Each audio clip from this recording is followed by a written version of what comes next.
What's up, everybody? Welcome to my channel. I'm Crystal. I am a chronic illness and lifestyle vlogger. Let's hop into it. So if I'm a chronic illness vlogger, obviously that means I have stuff wrong with me, right? Well, what is it? So the first and biggest thing that I have wrong with me, that I'm sick with, there's nothing wrong with me. There's a lot of stuff wrong with me. You'll find out. The first thing I have is an autoimmune disorder called ulcerative colitis. This is a disorder where my body's immune system decides that I don't need my large intestine. It shouldn't be there. I won't get too into detail on this because the symptoms can get a little TMI, but basically the main ones I have to deal with are I'll get a lot of inflammation of the large intestine, which can lead to ulcers or open wounds. So I'll get bleeding, stomach pain, cramping, whole bunch of fun stuff. But I'm on medication for it right now. I am not in remission. I still have what's considered mild to moderate colitis based on my last scope. But for the most part, we're dealing with it. I do get some kind of extra, what are they called? Symptoms. They're called symptoms, which can include joint inflammation and pain, fatigue, nutrition malabsorption, a whole bunch of other fun stuff that goes along with it. But for the most part, day to day, things are pretty good. Another thing that I have is GERD, or gastroesophageal reflux disease. And this is caused by, in my case, I have something known as a hiatal hernia. So most of you guys know what your diaphragm is. It's kind of like a little muscle that separates your heart and your lungs from the rest of your organs. And you do have to have a little hole in it so that your esophagus can go down through that to get to your stomach. And for me, for whatever reason, your stomach's supposed to be down here below the diaphragm. Mine kind of sticks up a little bit. So this causes frequent heartburn for me. It can also cause things like acid reflux and chest pain. Right now for that, I am on a proton pump inhibitor, which, is the over-the-counter, take this every day for heartburn stuff, twice a day. And then I also almost always end up having to eat some Tums at some point. Because of both of these things, I do have to be really careful about the types of things that I eat. But of course, the things that are good for the ulcerative colitis are bad for the acid reflux, and the things that are good for the acid reflux are bad for the ulcerative colitis. So mostly, I kind of just eat a lot of bread and pasta. Honestly, I'm fine with this. Those are my favorite things, but they're the only thing that's kind of safe for both. Look, I do eat vegetables too, I swear. Continuing with physical issues, I also have scoliosis, or a curvature of the spine. In my case, it's pretty mild. It's only a 6-degree curve. So I don't have any issues with that right now, but some might develop as I age. Right now, the only things that's super noticeable is that my hips aren't perfectly level. And if I zone out while I'm walking, I tend to kind of veer off a little bit in a diagonal. I've definitely bumped into people before, mostly my mother. Sorry, Mom, not doing it on purpose. But I do tend to just kind of accidentally drift away at an angle sometimes, which is pretty fun. Okay, moving on from physical problems, of course, your girl's gonna have some mental health problems too, because who doesn't these days, right? But for me, I have kind of 3 big ones. I've got depression, anxiety, and CPTSD. Most of you guys already know what depression and anxiety are. CPTSD is complex post-traumatic stress disorder. The way that tends to work is it's not one major traumatic event that happens. It's more a bunch of little ones that happen over and over and over and over a long time, and they kind of compound on each other. All of these lead to a lot of symptoms that I think most of you would be familiar with. I get nervous a lot. So with the anxiety, I like to say that it feels a lot of time like my chest is full of bees, and if things are good, you don't really feel anything, but when I'm anxious, it's like the bees are angry and they're swarming. I definitely get very avoidant of certain tasks. I've become very risk averse. With the depression, I have a hard time. Some days I'll have like bad weeks and have a hard time getting out of bed or off the couch and showering and all that stuff. But for the most part, again, both of those are pretty decently controlled. The whole world situation right now hasn't been great. I've been locked in my house since March, which is part of why I'm doing this. Hi guys, I miss you. But yeah, for the most part, it's being dealt with. I really should be in therapy, but the American healthcare system is a joke. Beyond that, I do have a few kind of unassigned or undiagnosed symptoms that they could be symptoms from things that we already know about. It could be that I have additional things I haven't been tested for or that we haven't diagnosed me with yet. Those things include joint pain, migraines, chronic fatigue. I do have a bit of a temperature sensitivity, and I can get lightheaded and dizzy a lot if it's too hot, or if it's like really anything below 75, my hands and my feet are freezing. All of those together, it doesn't sound like a crazy lot of stuff, and I definitely have a tendency of downplaying things. So how it affects me is on a typical day, it'll be really hard for me to wake up to my alarm. I will wake up kind of groggy, and then usually once I have a minute to acclimate, I'm fine. And I'm usually pretty good for about 2 hours. I have a solid 2-hour stretch of feeling pretty much okay. Most days I will start to get tired, or I'll start to kind of run out of steam. So I do tend to live off of caffeine like crazy. The amount of tea I drink is insane. And if it gets really bad, then we move to soda and energy drinks. Before this whole worldwide crisis situation happened, I would drive about an hour into work, where I worked at an office at a desk all day. Fortunately, for the most part, my boss was pretty understanding of my issues. So if I was taking, breaks to go to the bathroom, or having a day where I didn't feel well or had a migraine, it usually wasn't too much of an issue. Because I generally just don't feel well most days, I tend to kind of treat whether or not I go into work based on whether or not I can drive. So for me, it's an hour drive out and an hour drive back. So I have to kind of decide in the morning, is this something I can accomplish? And most days, yeah, I can manage that.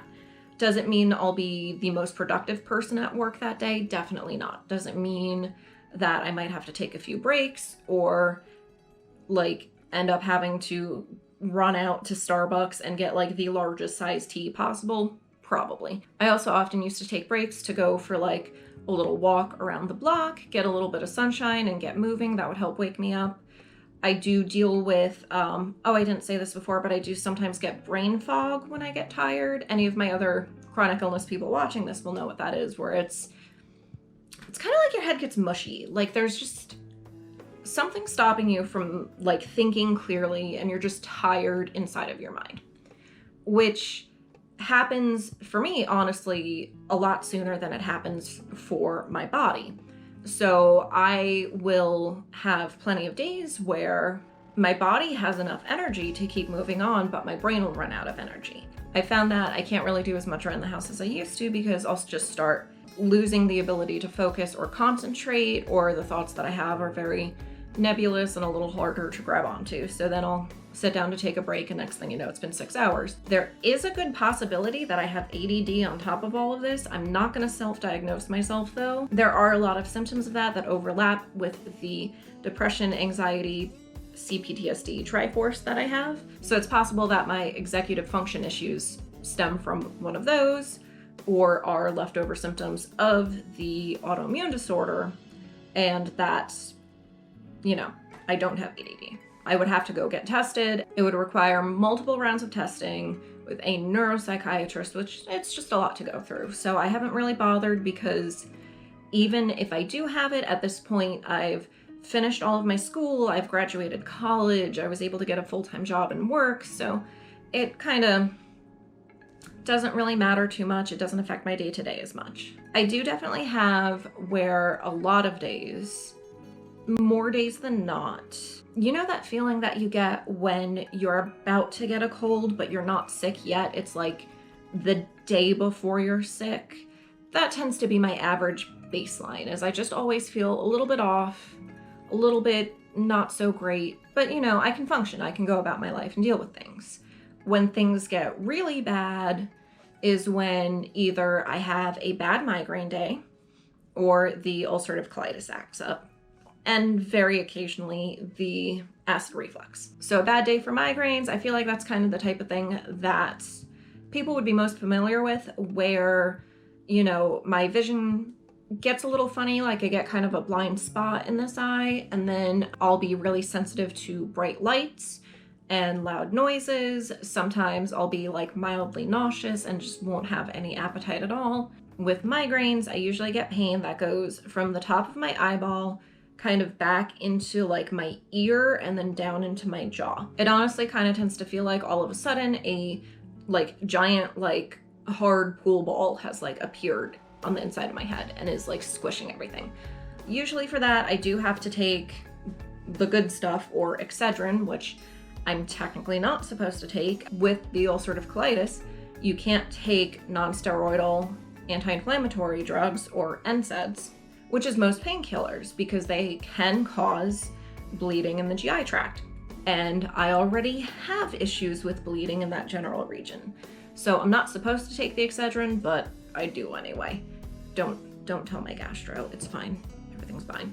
So yeah, those days I usually end up either laying in the bedroom with the curtains closed and everything closed up, and my husband will be nice enough to like make sure to bring me Gatorade and snacks. Or I'll end up on the couch with the curtains closed up and I'll put like an extra blanket over the curtains because those ones don't get as dark. And my husband will be nice and bring me Gatorade and snacks. Typically, it isn't too bad. It'll be really bad for a few hours, but eventually it'll go away. I've had days where they weren't that bad and have gone into work. I've also had days where I've been pretty much useless the whole day. Sometimes they can be really quick and be over with. I take the one dose of medicine and I'm fine and it never comes back. There's been a few times I've had migraines that have lingered for a couple of days. The acid reflux is one I have to be really careful with because I see symptoms from that immediately. I have to be really careful about not eating anything too spicy, which is awful because I love spicy foods, or like anything too acidic, which that one I tend to do really good about avoiding. I also have to make sure I'm on top of my medications with that. I had an instance this past year where I missed 2 doses of my medicine that I take for the acid reflux. That's it, just 2 doses. This was my 29th birthday, oh my God. And I was up all night with heartburn and I thought I was gonna be okay. And I was going with friends to the Renaissance Fair. And even being able to get the medication that morning and taking it, I puked all over his car. Could not stop throwing up that day. Actually, that was a really fun one because, of course, at the end of the day, after 8 p.m., after my doctor's office is closed and I can't call them to ask for any advice, after all of the urgent care in the area is closed, I started throwing up blood, which would be alarming for anybody, but considering that I already have issues with internal bleeding on a regular basis, I panicked and was like, oh my God, this is insane. So I went to the hospital that night, literally just to have the doctor be like, stuff happens sometimes, you're fine, go home. So that was a good day. The ulcerative colitis, for the most part, tends to stay fairly mild when symptoms show up. I do notice it gets worse days that I'm stressed out. So when I was still in college, midterms and finals invariably would have full-on flare-ups, which for me is having a lot of pain, having to run to the bathroom a lot, and a ton of bleeding. I haven't had any flares that have kind of put me out of commission since the very first one that I had, but that one, after 6 weeks of being sick and nobody figuring out what was going on, I ended up in the hospital for a full week. Now I kind of know how to manage it a little bit better. I know if things start not feeling great to switch to my safer foods and stop eating foods that tend to trigger me. I've had to stop eating apples, which is the most disappointing thing, and not one you would think of, but for some reason, can't eat apples. And I like have a general set of guidelines of, okay, if that's not working, then I should wait until I reach like X amount of days of these mild symptoms, or if the symptoms pass a certain threshold of when I'll actually go to the doctor for that. Another fun question to ask is, am I disabled? Yes. No. It's complicated. There is no official criteria of what makes a person disabled. There's just a payment system in the United States where if you reach a certain threshold, you get disability payments. So I fall into a weird spot where most of the things that I have or that are wrong with me are things that are covered under the Americans with Disabilities Act and are things which I could get disability for. However, none of them are actually quite bad enough for me to qualify. And there's no real system for, yes, okay, you have 4 things that you're not that bad at, but all of them together make life difficult. Personally, I don't consider myself disabled because in general, I am able to work. I do just find that it's difficult. Life is hard, and everybody has their own different setbacks and things, but if I have to, I can kind of muster up and get through it and take care of things. I can make sure that I'm taking care of myself, I'm taking care of my family, everything's okay. However, it is a lot harder. And with everything going on right now, it's kind of changing the way that I view things a little bit because I have to be a lot more cautious with the way that I go about my life. I'm doing a video about it next, but I did quit my job because of the coronavirus. I have been in isolation since March 23rd. I just saw a friend for the first time since then last night, and it was fantastic, and it was only 40 minutes, and we sat outside and we both had masks on and we're 6 feet apart, and it was not what I want the world to be, but it was great. But I've definitely had to look at things differently and recognize that even though in the normal course of things I wouldn't be limited, I still am. I definitely wasn't sure whether or not to even start this channel because there's so many other fantastic chronic illness vloggers out there who I adore, but they're a lot sicker than I am. I had a hard time figuring out whether or not it was a community that I felt like I could belong in. Not that wouldn't be welcoming to me, but just one that I felt like I could insert myself into and say, hi, me too, I'm also here. What's going on? Let's talk about life. Really, I do feel like seeing everybody else talk about their symptoms and talk about their days and their struggles and their victories and everything going on in their lives, it's been really inspiring and helpful for me, especially when I first got sick, to be able to look at people and say, okay, well, everything's going to be fine. There's other people out there just like me that are going through the same things. So I decided, since I'm home, I'm going to take that time and try to do that for you guys. That's me. Well, that's not me. That's just the list of my medical symptoms. It's been great talking to you guys. If you want, make sure you like and subscribe, hit the bell notification. I also stream on Twitch, link in the description below. I'd love if you guys would come hang out with me again, and it's been great talking to you. All right,